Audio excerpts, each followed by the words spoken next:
Hey, Casey, how are you? I'm the real Casey. You're the real Casey. Well, the real Casey. With the C, Ruggieri. Yes. Jerry, Hi. Casey Jerry. Yes. So nice to meet you. You too. You too. This has been great. My mind is being blown. So Good. I'm glad to hear that.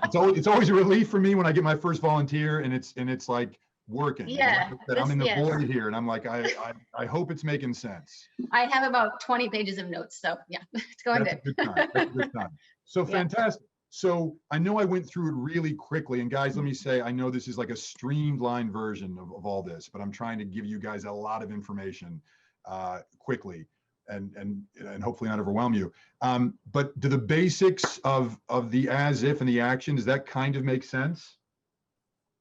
Yeah. Yes.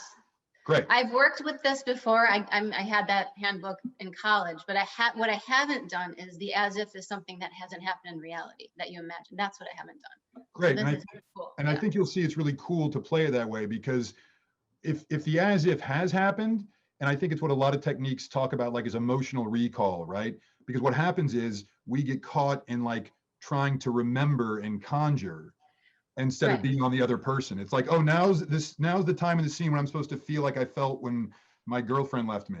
And then suddenly it's like, I'm not right here, you know? Yeah, and it's so hard to conjure that, and that, yeah, definitely. I know. Yes, it's hard to conjure because we can't really do it, is why I think it's hard. Like, we don't really have power over it. So let's do this, if you don't mind. Let's just read scene one right now. Okay. So we'll just do it like you're doing it in an audition, and then we'll play with this technique and we'll do it again, okay? Okay, cool. Right. All right. Not that I'm keeping score or anything, but I asked you to lunch when I started this gig about 6 months ago. Took you a minute to respond. I've just been crazed. Sorry about that. You'll have to let me buy the salads. Okay, but I don't really do salads. So I see. Actually, I was a vegetarian for a few years, ethical reasons. And then what happened? Decided ethics were overrated? No, I just got hungry, and salads weren't really doing it for me.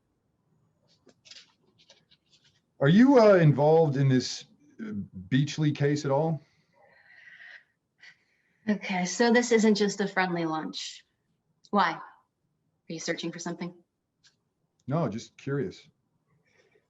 Well, I can't comment on anything ongoing. That's going to cost you a whole lot more than a hamburger. So are you pursuing something? Well, we're getting pressured to. There's a lot of attention on this guy. Looks like he perpetrated a pretty large fraud scale for a few years. Can't say any more than that. I get it. Not trying to get you to betray your team. You sure we're not on the same team? Sorry, what's that supposed to mean? Careful, you're going to spill your iced tea. You know I'm married to Tim, right? I did not know that. You don't act much like a couple. Well, we act like professionals at work. Okay, my bad. I read it wrong. Very nice. Very, very, very nice, Casey. Very nice. So tell us, this is for a pilot, right? This was for a pilot. This was an audition I got last year, and I picked this one because I tend to struggle with these procedurals. Anytime I have to play a lawyer or a detective, I just can never really get it. But yeah, this was for an untitled pilot for Fox. It was a series regular. And when I went to the audition, there were some heavy hitters in the room, and I was like, oh God, what am I doing here? It was weird. It was crazy. Yep, that often happens. I've had that experience as well, which is why I talk about that fear so much, right? Yeah. So what was the breakdown on Amanda? Do you remember? I wrote it down. Yes, she is 30s female, young, hip, self-assured, gender fluid DA, politically savvy, and knows how to play the media. Gets her shot at the headlines when she becomes a lead prosecutor on the Beckley case. There's an unspoken attraction between her and Edie. When they finally act on it, it complicates things. Great. And for those of us watching, if you couldn't tell, like, I was supposed to be a woman, so I'm Edie. And so they're talking about, like, this way, which team are you playing for, that whole kind of thing. Yeah. Great. So there's the breakdown. We have this scene. And again, if we were to say, guys, what's literally happening, we would want to include that whole breakdown that Casey just read, and then say that, like, you know, Amanda has shown up for the lunch invitation from Edie, you know, is curious why she finally invited her to lunch, talks a bit about work, and tries to deduce her sexuality. something like that, right? Something like that. Now, so I know, and again, we just went through this very quickly, but when I was, and I've got stuff prepared that I can give you and we can just jump on in with, but did you have any thoughts about like what the one action, the one essential action for this scene might be? I was trying to play with like to seduce her, to Great. get her to want me. Great. So here's the thing. Often we want to get away from like seduce because it can really sort of like seduction is a tactic. And Yeah. for most scenes, we want that to be one of many tactics that we're using, right? Yeah. So if I say I want to seduce someone, I want to charm someone, it sort of like really gets me in a certain box. Now we can pick an action and as if that will definitely have seduction qualities, charm qualities, right? But we can broaden it a bit. So let me know if this makes sense. I had two thoughts about this. Okay. Either one of these speak to you. One was in a casual manner, get someone to let their hair down, or in a playful, grounded manner, gain someone's trust. I think I like the first one. Yeah, because it would feel fun to kind of play with her and make her uncomfortable and Yeah, to get her to let her hair down, right? Yeah. So here's the thing, guys. This is like I said, and this is what Casey said from the start. We often have troubles with these procedurals, with really any genre, but let's just say, like Casey was saying, these procedurals because we're trying to get it right, because we think there's some procedural tone, there's some procedural character, there's some frame we have to fit. We want to forget about all that, and as we'll see with this improv, what I'm going to take Casey through is just, we're going to use this action, come up with an as if, and then it's just an improv. And we can let go of trying to do anything blocking wise. We can come back and add blocking choices, or we can say, make it even smaller or do things like that. But we want to make sure we're giving a spontaneous performance first, Right. Then add the other stuff. Because what so many actors do is, they worry about the sprinkles and there's no cupcake. And you can have the size right and the blocking right and have the beautiful lights and the framing, but if the audition is not an improv, which is the challenge of acting, how do I do an improv with memorized lines? If the audition's not an improv, then it's not going to matter. Right. And if it is honest, suddenly they don't care so much about your lights and the fact that you looked at the script and that you're like not in the frame. I often, what my daughter, I get my 5.5-year-old daughter she used to love sprinkles on her cupcakes. And one day we went to the cupcake store and she's like, I want that one with no sprinkles, Daddy. And I'm like, why don't you want sprinkles anymore, honey? What's wrong with sprinkles? And she said to me, I love this. And I say this in class all the time now. My daughter said, like, Daddy, cupcake, sprinkles. Cupcake, sprinkles. So basically she's saying, like, I don't have time for the sprinkles, right? Like, I just want cupcake. Do you know what I mean? Like, fuck the sprinkles. Give me the cupcake. So we want to make the audition the cupcake. So in a casual manner, get someone to let their hair down. Now, here's the interesting thing about the as if we want to find for this scene. As crazy as it is, and this is something where a lot of actors will resist this, but then when they do it, they're like, oh my God. We want to make an as if that is not a re-articulation or too close to the imaginary circumstances. So if we're doing a seduction scene, a romance scene, we don't make it the as if about romance, which sounds crazy, but like I had an actress in class the other night kill this romantic seduction scene, and her as if was about her son, which sounds totally icky and weird, but it was great because she's not thinking about the seduction at all. She's just playing this action as if it were her son, and it made the whole thing come alive. So can you, Casey, imagine a situation where in a casual manner, you would be trying to get someone to let their hair down? A friend, a family member, someone you might like want to go on a road trip with, someone you want to go on a big adventure with you. Can you imagine who it might be and what the situation might be? Yeah, I think so. What comes to mind? Oh gosh, well, yes. So maybe this guy that I know who I've always been friends with, we had like a romantic kind of fling a few years ago, but we're friends now. And I think he's a great guy, very smart. We are friends, but like, he's always a little reserved a little bit now Mhm. around me. And I just think it would be great if he could just be himself and let it go. Cause I know he's like that with other people, but for some reason he has a little guard with me now. So I just would be fun to like have him Great. let his hair down. And have you Yeah. ever done this with him? Have you ever really tried to get him to let his hair down? No. Great. And can you, when you think about this, can you imagine the situation where you'd be at, like what you'd be talking about, like where it would be happening? Sure. Yeah. Great. Yeah. Great. Should I? Okay. So this is what we're going to do. And all you have to do is close your eyes and play along. Okay. Okay. So I'm going to have you close your eyes. I'm going to talk Okay. you through this improv. Then I'm going to have you continue the improv out loud to me. And at a certain point, I'm just going to take us into the scene.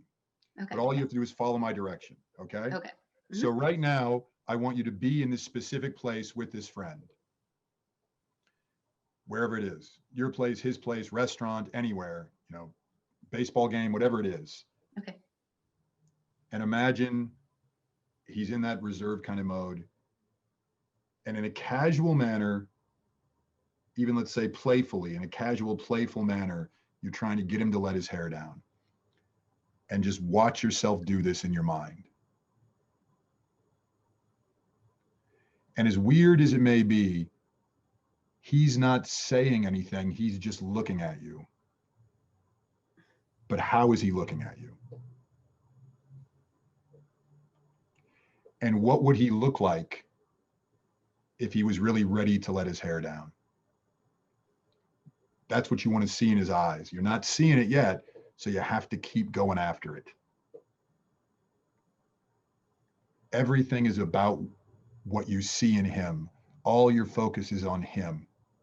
How is he reacting to what you're doing? Just watching yourself go after it.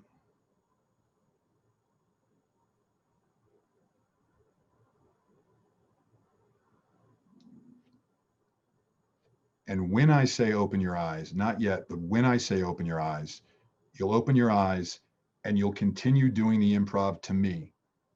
Okay? Not imagining I'm saying anything I'm not saying or doing anything I'm not. I'm just looking at you, but you're still playing that action. Only now everything's based on what you see in my face.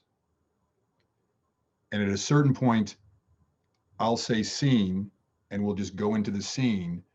But what you're aiming to do is let those lines mean anything and be doing the same thing that you're doing on the improv with the lines. And I may take us back and forth. If in the middle of the scene I say improv, you go back to the improv. And if I say back to the scene, I'll just take us back close to where we left. But we'll start with doing that improv out loud. Open your eyes.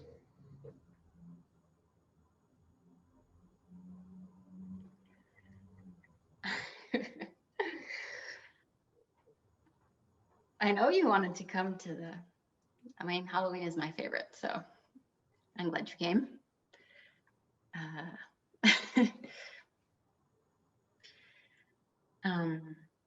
Well, do you want to, everybody else is kind of paired up already. Do you want to go together? Scene. Not that I'm keeping score or anything, but I asked you to lunch when I started this gig about 6 months ago. Took you a minute to respond. Yeah, I've just been crazed. Sorry about that. You'll have to let me buy the salads. Okay. But I don't really do salads. Not my thing. So I see.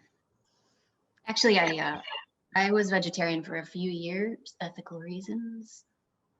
And then what happened? Decided that ethics were overrated?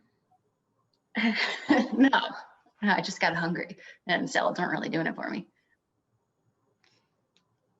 Are you involved in this Beachley case at all?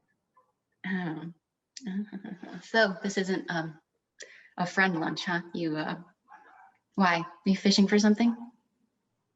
No, just curious. Well, I can't comment on anything ongoing. It's going to cost you a lot more than a hamburger. So are you pursuing something? We're getting pressured too. There's a lot of attention on this guy. Looks like he perpetrated a pretty large-scale fraud for a few years. Can't say more than that. I get it. I'm not trying to get you to betray your team. You sure we're not on the same team? Sorry, what's that supposed to mean? Oh, careful, you're gonna spill your iced tea. You know I'm married to Tim, right? I didn't know that. No, you guys don't act like a couple. Well, we act like professionals at work. Okay, my bad. I read it wrong.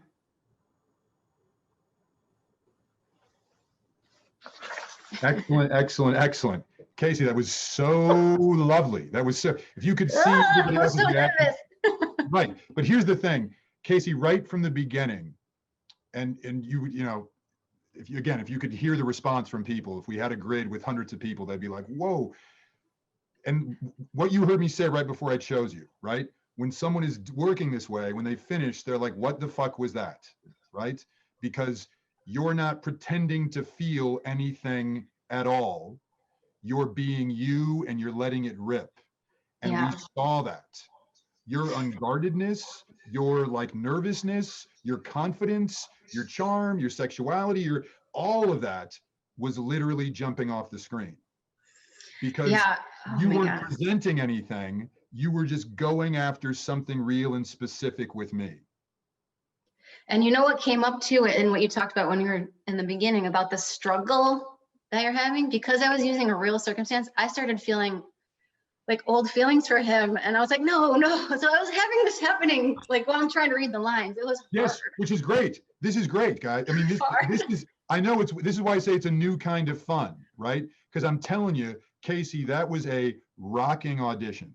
Do you know what I mean? Like your first audition was like, we watch you and go, this is a good actress. This is someone who has a natural aptitude from acting. I think this is a good scene.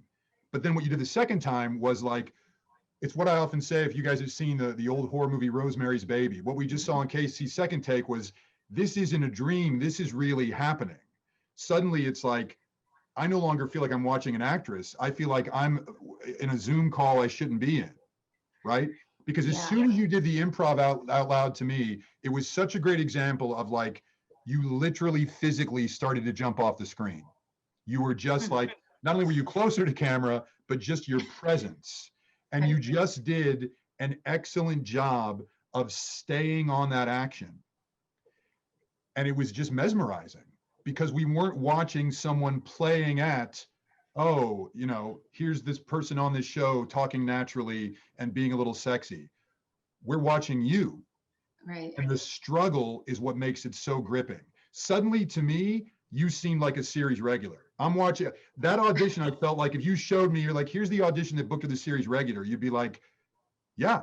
Because if you guys saw, even when she was done reading, she kept playing that action and just looking down and looking up and kind of biting her lip. And like, it just, there's no character. So we think it's all the character. Wow.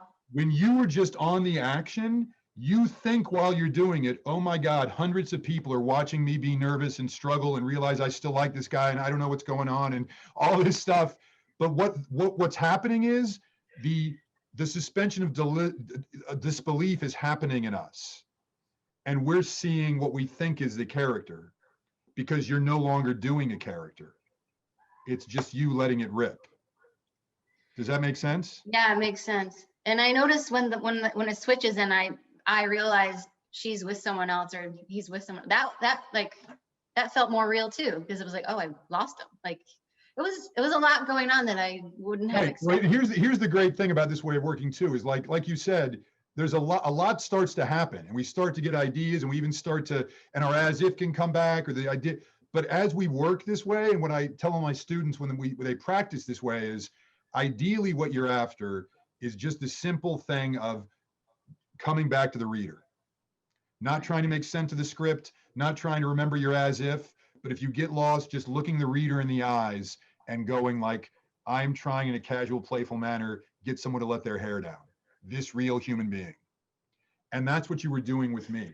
I felt you, I experienced you trying to get me, Greg, to let my hair down. And yes, you would get lost in whatever, but you kept coming back. And that's it was such a great, I never know what's going to happen when I pull some, a volunteer and we do this, but that was such a great example of everything that I just laid out. And the thing I mentioned earlier too, the idea of backstory. Like people who don't understand this way of working, I believe if they saw that second take you just did, they would have thought, first of all, she worked this forever. She's like, she came up with all these like choices about her character's history and you did none of that. Meaning your backstory is you. It was there already. Yeah. Yeah. And it came flooding up. And we saw that as soon as you opened your eyes. I mean, we saw when your eyes are closed. And guys, for those watching at home, if you could see her, even when she came up with that as if, when she was like, oh yeah, when we see, like, we know we've got a good as if, when it's just like, I can tell the person is like, we can just see that it's like, this is something juicy. And I almost said, let's find another one, because there is something romantic, obviously, about an ex, but it's different enough from this situation. And the fact that it's what she chose, I'm like, I think this could probably work. Let's go with it. And here's another way to describe all this, guys. I mean, that was a spontaneous audition, which is what we're after. And one of the reasons we're so riveted is because Casey was surprised while she was doing it. You didn't know what was going to happen next, which was terrifying, but thrilling. And we can't take our eyes off you because you don't know what's going to happen next. And I really struggled with that whole, like, because I've trained, like, especially for the camera auditions, like, don't do too much moving. And I was like, I felt myself doing it, but I just tried to, who cares? And again, what you just did blows a hole in that whole school of thought from my point of view about, like, you don't ever do this, and make sure you don't do this, and whatever you do, don't do this. Like, if it's honest, we don't care. I believe that almost everybody watching would agree with me that there was nothing that second take that was too much, that were like, oh, she can't move that much. It was just totally spontaneous. And it was riveting to watch because you were letting it all hang out. What most actors do without being fully conscious of it, or sometimes being conscious of it, is like, here's the next line read I'm going to present. And I know, like, I don't move a muscle until I go like, well, you know what I mean? Right. And that's not fun. And it's certainly not spontaneous, right? So no, it's awful. Right? And so this sort of like thrilling, insecure, what the fuck experience you just had, do you get why I say it's like surfing? It's like the first time you're on a surfboard and you're just like, oh my God, this is amazing, but what in God's name is happening? Yeah, I felt that, yeah. Good. And I also often describe it as like, it's like falling into heaven. It's like free falling. It's just like, because if we don't have the line reading and the idea of character, we have nothing to hang on to except the reader, except our action, right? So you had nothing to hang on to except, here's this thing that Greg just gave me, this action that's real to me and specific, and I'm going for it. And guys, they don't always, the first action, as if we try, isn't often as good a fit as it just was for her, but that was a great fit. And it's what we say in my classes, that it's like when a scene is like clickety, clickety, clack, it's spontaneous, but it feels like it's on this track and you could just watch it forever. That's what I think was happening with Casey right now. So I think this as if an action just worked really well for this scene. And the other thing is, you guys can see, and we'll see more examples of how quickly this can work, right? And when we're auditioning, we have, like, especially when we've got jobs and we got life and we may have like 2 hours to work on a scene like this. So I think as actors, we need to find a quick way to give spontaneous performances, honest performances. And what we find with this way of working is, not only does it work quickly, but we want to do it quickly compared to most other approaches, because we don't want to give the ego time to come up with a bunch of cheap theatrics. And so what I just did with you right now, your ego is probably going like, what is happening? But there was just no time for it to come up with anything else to do. So you just had to trust. Does that make sense? Yeah. Oh yeah. Definitely. All those, I'm a good student. So all the things I've been taught about how to do the audition, how to prep the character, how to, like, that was all there. It was there. It was, yeah, it was hard. Yeah, yeah, and that's why what I say to especially people like you who've been acting a long time or experienced, it's like this way of working is really about getting rid of stuff and simplifying. And that's why some people who don't have any experience with acting can take to it right away. And then you try to like talk to them about like the moment before the door or character background, and they're like, why would you do that? Right. When this seems like, you know, the most honest way to go about it. So Casey, that was just lovely, delightful, so much fun to watch. Thank you. That was really fun. It was, yeah, it was amazing. It was Good. Thank you so much for letting me do it. Yeah. Any more thoughts you want to share about the experience, or anything that, you know, comes to mind about the experience? Yes, oh my God, I am excited to do this, take this into practice. And in auditions of late and in other classes, it's always been a chore. Like, oh, I gotta sit and I gotta do all this background and this excites me. And like, that is good news for me, because I've been in a weird like lull. So this is a spark that I think, yeah, like you're saying, I think a lot of people can, even if they've never done a lot of acting, they can take to it. It triggers this spontaneity. It's exciting. Yes, it's fun. Good. I'm so glad to hear that. And that's what a lot of people that work with me begin to express, that it's like, and then suddenly it's sort of like it at least like an emperor's got no clothes kind of moment, right? Because suddenly we go like, wait a second, how is that unfun, pre-planned, get it right way ever going to work? Like, if it's not fun, if it's not spontaneous, because that's the thing. We saw you having fun just now, right?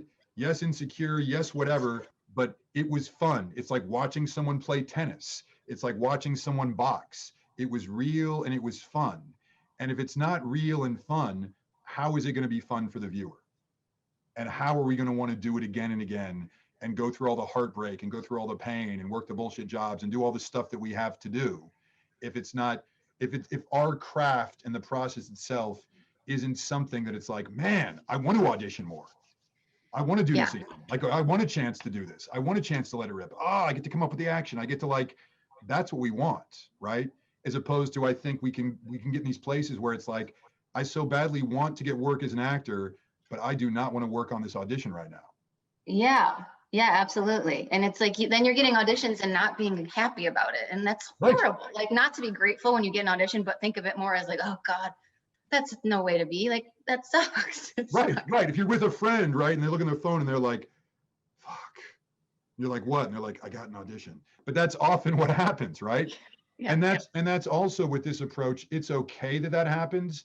And that's when we want to use that tag, which can help us go like, okay, I'm making a big thing out of this because of these reasons, because great, let me acknowledge that.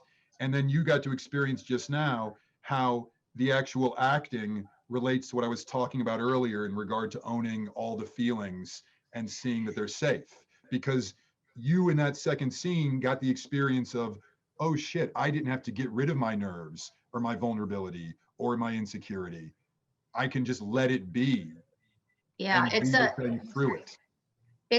a weird experience of you're out of control, but I felt I had more control doing this audition than I have in other ones where I'm always putting it on the other. Like, are they going to like this character I made? Are they going to see me as this character? Am I doing the right thing they want to see? But then it's like, you don't have control. These emotions are flying through you and you're surfing, but you do have control because you're you and you direct the action. So it brings some relief in a way. Profound relief. For me, it's brought profound relief. And I love the way you just articulated it, right? Because in a way, we could say it ceases to be about the other, but in a way it becomes about the other, meaning like it's no longer about what is the CD going to think? What are they going to think? Am I doing it right? It's about, here's the one thing that I'm doing to the reader. And I should know what color the reader's eyes are, right? Like this, I just want to do this one thing that's fun and spontaneous and let it rip. And I don't have to check my emotions. I don't have to try to stuff any emotions. I just let it rip. Because doing one thing is fun. Trying to do 19 things at once is hell. If you tell someone like, I want you to play tennis and make sure you feel happy playing tennis and don't think about white elephants and look like a natural person playing tennis and do long division while playing tennis, now go ahead, that person's never going to be able to play tennis. Right. But what we're after with this approach, guys, is once the scene starts, it's like, let it rip. Let it rip. I guide actors to memorizing the lines rote, meaning without any inflection, and just drilling them so they're rote, and then having the script near us. And if we have to look at the script, it doesn't matter. All I want to do is stay on the action, because you can't get the lines right and stay on the action. You got to choose one. You can't make sure you nail the blocking and stay on the action. I've made some blocking choices, maybe. I've memorized the lines rote, but now I'm just letting it rip. And I'm just going to do this thing with her. And if I have to look down at the script, nobody cares. What they do, that why people tell actors like, you must be off book, you must be off book. Because what most actors do is go, so I was wondering, because they're trying to get the line right, instead of just going like, so I was wondering, what do you think happened last night? Were you there? Did you see anything? If you stay on the action, no one cares and often can't tell that you're looking down. Right. But most actors, many actors without realizing it, the whole audition becomes like some crazy, amazing race exercise where I'm just trying to remember not only the lines, but certain fake, emotional intonations of the line. And if I can somehow get those things all in the right combination, it will give the illusion of this character. Yeah, and that's ego, right? Like when you do it, maybe you do it in rehearsal and you love the way you said a line, so you try to recreate that, and it's just, yes. Sucks. And the ego, guys, the ego wants two things. The ego wants to be liked and win. And if it can't win and be liked, the ego will settle for losing and self-hatred. And usually it eventually goes, the ego eventually devolves, if the ego is running the show, into self-hatred and losing, because I have power over that. I can push end webinar. Do you know what I mean? I can destroy, but I can't make this class go well. Right. So the ego wants to get it right. And what we want to do is, like, as I'll talk about later, give the ego a technique to go, ego, you just help me make sure I show up for the steps. But when I'm acting, you got nothing to do with this anymore. It's coming from this other place that we have to just keep practicing and practicing and practicing, right? Right. So thank you so much. Thank you so much. Oh my gosh. Thank you. Bye guys. Thank you so You're much. so welcome.